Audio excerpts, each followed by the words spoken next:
ಇನ್ನು Saudi Arabia ಮೇಲೆ Iran ಭೀಕರ ಅಟ್ಯಾಕ್ ಅನ್ನು ಮುಂದುವರಿಸಿದೆ. ಸೌದಿ ಅರೇಬಿಯಾ ಕೂಡ ನಿರೀಕ್ಷೆಯನ್ನು ಮಾಡಿರಲಿಲ್ಲ ಇರಾನ್ ತಮ್ಮ ವಿರುದ್ಧವೇ ತಿರುಗಿ ಬೀಳುತ್ತೆ ಅಂತ. ಇದೀಗ ಅರಬ್ ರಾಷ್ಟ್ರಗಳ ಮೇಲೆ ದಾಳಿಯನ್ನು ಮಾಡ್ತಾ ಇದೆ ಇರಾನ್. ಸೌದಿ ಅರೇಬಿಯಾದ ಮೇಲೆ 19 ಡ್ರೋನ್ಗಳಿಂದ ದಾಳಿಯನ್ನು ಮಾಡಿದ್ದು.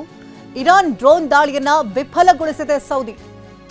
ಇರಾನ್ ಡ್ರೋನ್ಗಳನ್ನು ಆಗಸದಲ್ಲಿಯೇ ಹೊಡೆದು ಹಾಕಿದೆ ಸೌದಿ.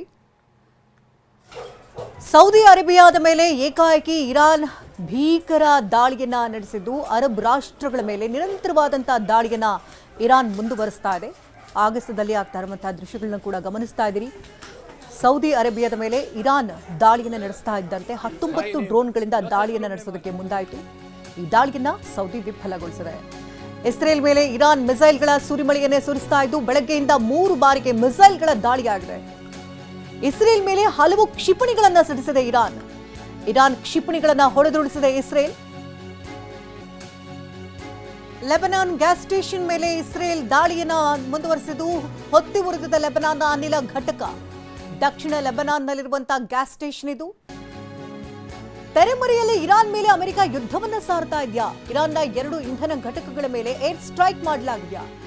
ಇಸ್ಫಹಾನ್ನಲ್ಲಿರುವಂತಹ ನೈಸರ್ಗಿಕ ಅನಿಲ ಘಟಕಕ್ಕೆ ದಾಳಿಯಾಗಿದೆ. ಕೊರಮ್ಯವ್ ವಿದ್ಯುತ್ ಸ್ಥಾವರದ ಗ್ಯಾಸ್ ಪೈಪ್ಲೈನ್ 2 ಕಡೆ ದಾಳಿ ಅಂತ ಇರಾನ್ ಮಾಧ್ಯಮ ಈಗ ಹೇಳಿದ್ದು. ಅಮೆರಿಕ ಇಸ್ರೇಲ್ ದಾಳಿಯ ಹೊಣೆಯನ್ನ ಹೊತ್ಕೊಂಡಿಲ್ಲ. ಹಾಗಾದ್ರೆ ಅಲ್ಲಿಗೆ ಹೇಗೆ ಅಟ್ಯಾಕ್ ಆಯಿತು? ಒಂದು ಕಡೆ ಕದನ ವಿರಾಮ ಅಂತ ಟ್ರಂಪ್ ಹೇಳ್ತಾ ಇದ್ದಾರೆ.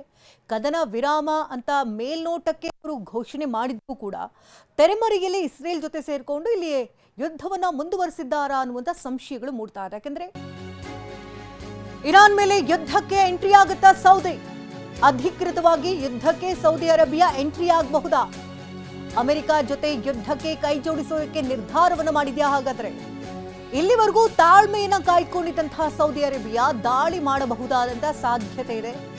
ಇರಾನ್ ಮೇಲೆ ಸೌದಿ ಸೇನೆ ಕಾರ್ಯಾಚರಣೆಗೆ ಸಿದ್ಧತೆಯನ್ನ ಮಾಡಿಕೊಳ್ಳುವಂತ ಸಾಧ್ಯತೆ ಇದ್ದು ಸೌದಿ ಅರೇಬಿಯಾದ ಸೇನಾ ನೆಲೆಗಳಲ್ಲಿ ಅಮೆರಿಕ ಸೇನೆ ಕೂಡ ಬಂದಿಳಿತಾ ಇದೆ.